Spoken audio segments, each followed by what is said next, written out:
Peace. So I published The Secrets of Self-Publishing in 2012. It's actually the follow-up to the first book, which came out in 2010. I will say this now, especially with AI. If you want to self-publish, please don't be an AI writer. You're gonna have a new crop of AI writers. Those are people who are using AI to actually put their stories together or books together. That's plagiarism. AI, artificial intelligence, is not an intelligence outside of human intelligence. It's actually human intelligence.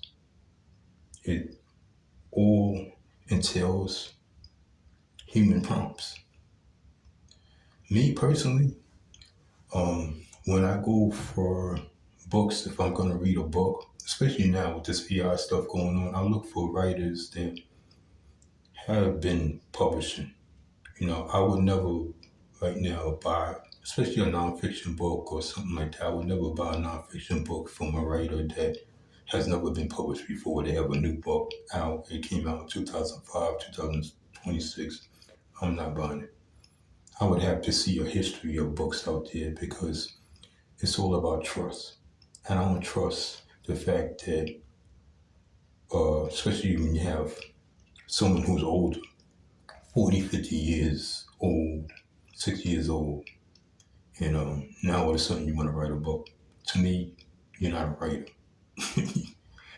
You're just trying to pull a scam. I started writing, I was self-publishing in 2003. And I realized I wasn't ready. So I turned around and took 18 months out to study the industry. And I came out with my first book in 2005. So I got 16 books. And my last book came out July 2025. And I'm a big believer in that. Whatever you do, take it serious. Learn your craft. And I'm not saying that AI is not good for everything. It's not good to write a book, but it's useful if you want to write a letter, compose your letter, then input it into AI and say clean it up.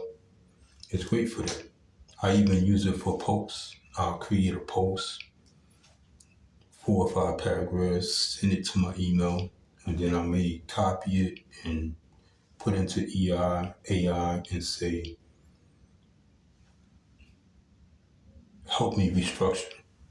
And that's great for that. But I would never use it to write a book.